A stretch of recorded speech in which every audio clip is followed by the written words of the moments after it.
मु अभिमन्यु साई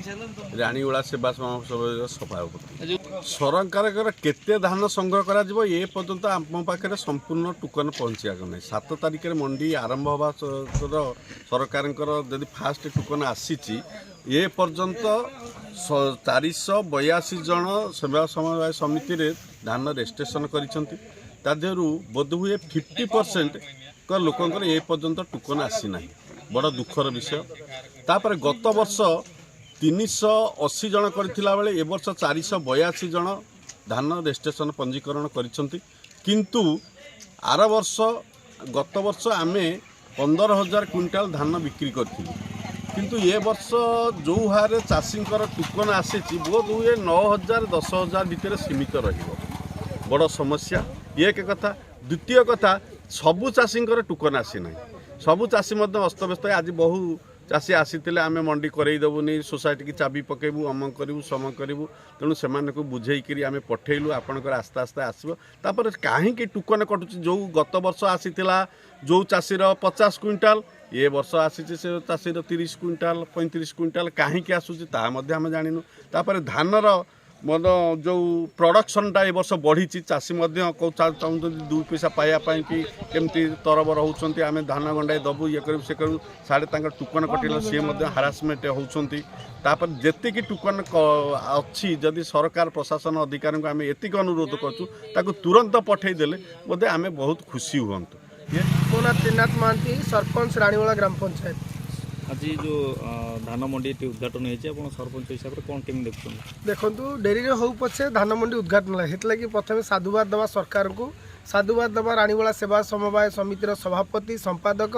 एवं समस्त बोर्ड ऑफ डायरेक्टर को मो तरफ धन्यवाद जेहेतु एटा मो पंचायतर सेवा समवाय समिति किंतु दुख परितापर विषय आज सकाळु एटी उद्घाटन पे आसीबा समय बहुत चाषी अभियोग कर सेमानकर टोकन आसी ना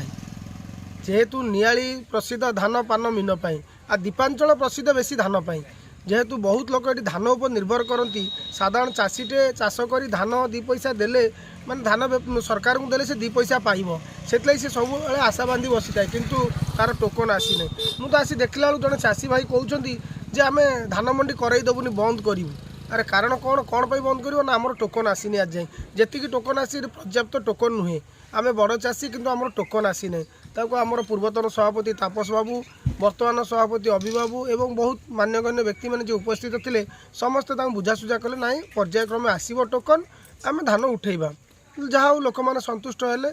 धान उठुची बर्तमान। ज्योतिरंजन स्वाई पूर्वतन समवाय सभापति वर्तमान डायरेक्टर बोर्ड कौन कह मंडी उद्घाटन तो गोटे खुशीर कथा ये चाषी मैंने अक्लांत परिश्रम करी जो धान अमल करती आनी मंडी रे दियंती आज मंडी उन्मोचन होती से आम सरकार को धन्यवाद देवु। द्वितीय कथा हूँ आमर ये श्रृंखलापूर्ण भाव में मंडी चले आपण मैंने सब सांबादिक भाई मैंने गणमाध्यम पत्र पत्रिका गणमाध्यम समस्ते आसी सहयोग करती तेणु आज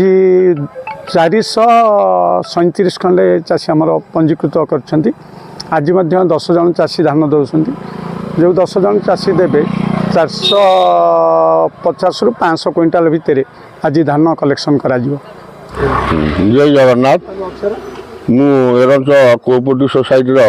सभापति अच्छी विलंब हो पछे आज सुरुखुरे प्रथम आमर धान मंडी उद्घाटन होईछि आमर पूर्वतन सरपंच वर्तमान चाषी श्रीजुक्त विभूतिभूषण महापात्र द्वारा उद्घाटन करागला एवं आमर चाषी वृंद पूर्वतन सरपंच जिला परिषद चेयरमैन सर्व चाषी मान को डका जाई विचार विमर्श करा जाई चाषी मान मिलर मानकर कथोपकथन कराई सुविधा रूप में धान बंटन करा जाउछि बा क्रय करा जाउछि। ये जो धान क्रय करा जाउछि सरकार जो एमएससी अच्छी 3100 टंका ताकू भी परीक्षा करी से धान किणवा पे अनुमति दि जाइछि।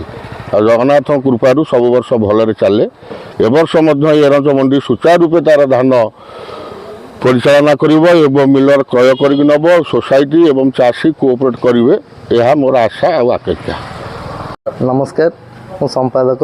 एरंच सेवा समवाय समिति आज एरंच सेवा समवाय समितिर मंडी उद्घाटन होईछि ଆମର ଏରଞ୍ଚ ସେବା ସମବାୟ ସମିତିରେ ମୋଟ 427 ଜଣ ଚାଷୀ ପଞ୍ଜୀକୃତ କରିଛନ୍ତି ଧାନ ଦେବା ପାଇଁ। ତା ମଧ୍ୟରୁ ପ୍ରଥମ ବାରି 7 ତାରିଖ 7 ଜାନୁଆରୀର ଧାନ ଆଜି ଉଠୁଛି। ସେଥିରେ 17 ଜଣଙ୍କ ମଧ୍ୟରୁ 8 ଜଣଙ୍କର ଆଜି ଧାନ ଆସିଛି। ପାଖାପାଖି 580 କୁଇଣ୍ଟାଲ ଧାନ ଆଜି ଏଠୁ ଉଠିବାର ବ୍ୟବସ୍ଥା ଅଛି।